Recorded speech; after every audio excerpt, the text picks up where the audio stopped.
The geography of the MLS is insane, but if it can overcome this, it has the potential to become the world's best football league.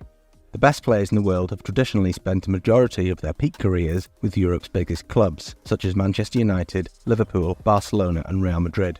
With Manchester and Liverpool being roughly 50 miles apart, and Barcelona and Madrid being close to 380 miles, this is far and away exceeded by the average 1,300-mile away games needed for the MLS. So how can a league where the world's elite players traditionally come to retire overcome the stigma and geography to become the world's biggest football league? Oh, and in this video I'm going to refer to it as soccer because it's about the MLS, but I think we all know it's really called football. Major League Soccer is an American and Canadian professional soccer league founded in 1993 as part of the United States' successful bid to host the FIFA World Cup in 1994. The league debuted in 1996 with 10 teams, including the Los Angeles Galaxy and the inaugural MLS Cup winner, DC United. After initially facing financial difficulties, it gradually expanded to 12 teams by 2001. The overall level of play was steadily improving, but it remained poor, and the league faced challenges due to low attendances, limited TV exposure, financial difficulties, and salary caps that effectively limited players to earning as little as $13,000 a year. It wasn't until the designated player rule was implemented in 2007 that the MLS teams were able to sign high-profile players outside of salary cap restrictions. And with David Beckham's transfer from Real Madrid to Los Angeles Galaxy as the first marquee DP player, the league began to receive a lot of attention. Beckham would have been used to travelling to away games, but not the extremes he faced in the MLS. When he played for Manchester United, he would have travelled 225 miles to Southampton or 140 miles to Newcastle United St James's Park.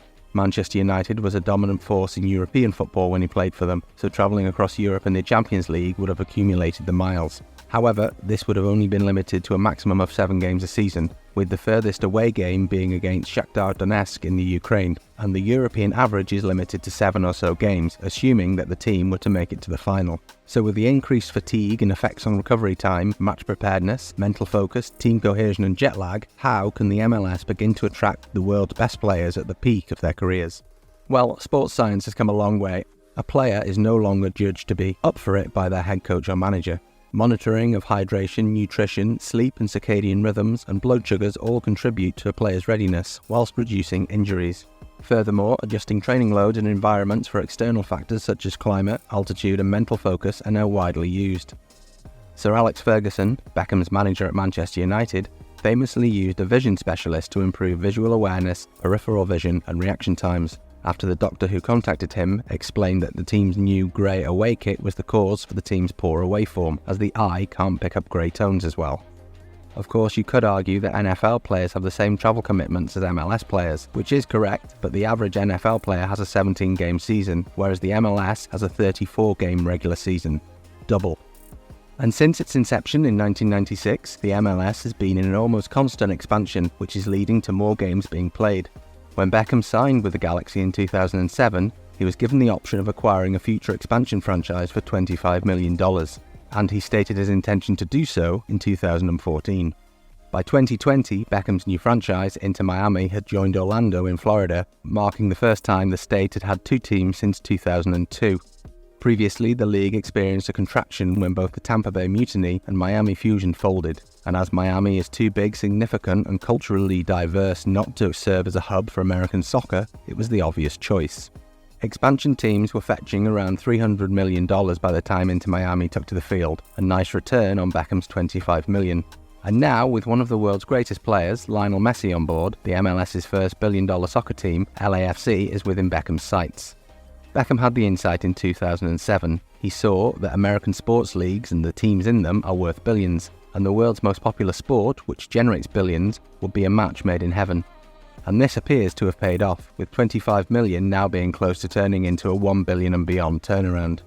His ridiculed move of career suicide in 2007 now appears to be that of a master prognosticator. Even though expansion packages are now worth hundreds of millions of dollars, it hasn't stopped teams springing up in Austin, Texas and Charlotte, North Carolina, and additionally, St. Louis FC joined the league in 2023. San Diego will officially join the expansion in 2025, with plans to add more teams to the roster, with expansion candidates including Las Vegas and Phoenix in Texas. These expansions bridge the geographic divide and could eventually result in teams like Texas having 4 teams. Cities with multiple teams, such as Los Angeles and New York, have already narrowed the gap significantly. Both the New York Red Bulls and the New York City FC are franchise expansions of larger European clubs. Red Bull Leipzig plays in the German Bundesliga and Red Bull Salzburg plays in the Austrian Bundesliga. In the English Premier League, New York City is a franchise of Manchester City. Originally intended as a Miami expansion of Spain's FC Barcelona, financial difficulties opened the door for a Manchester connection instead, and there's a potential that European team expansion franchises could be the future of the MLS.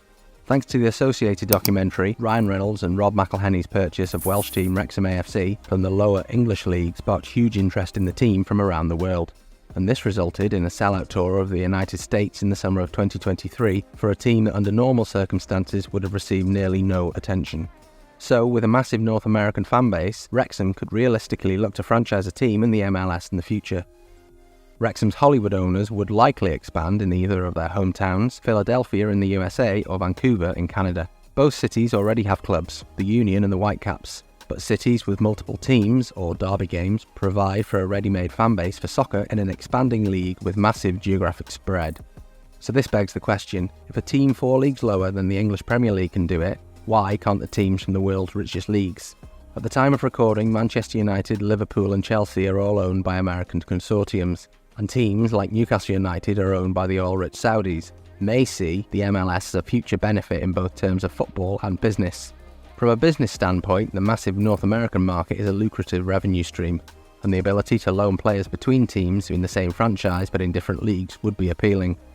A player could move across the Atlantic to another team with the same principles, ethos, whilst remaining contractually bound to their parent club, and would also serve as a breeding ground for new coaching talent and a transition for newly retired players into coaching, resulting in more homegrown talent that can transfer across the Atlantic in the opposite direction. And with this connectivity, more players in their prime would eventually join the league, which is a workaround for the MLS's 3 high-profile signings rule and salary cap. David Beckham, Wayne Rooney, Zlatan Ibrahimovic, Gareth Bale and even Lionel Messi have all moved across after making a name for themselves in Europe. The MLS's expansion plan and the franchising of established European clubs could soon turn the tables, with the creme de la creme of world's talent plying their trade in the lucrative North American market. As the 2026 FIFA World Cup approaches, it will once again be held in North America. The first in 1994 was the kindling that ignited the MLS, and the second, 32 years later, will most likely be the fuel that causes it to explode.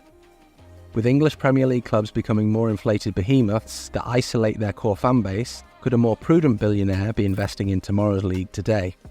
Let me know in the comments below if you believe the MLS is about to explode in the coming years, and which European powerhouse franchises could be a great addition to the league. If you like this episode, you may also be interested in the video about how Arnold Schwarzenegger's politics have changed California. Otherwise, please like and subscribe, and I'll see you next time. Ciao for now.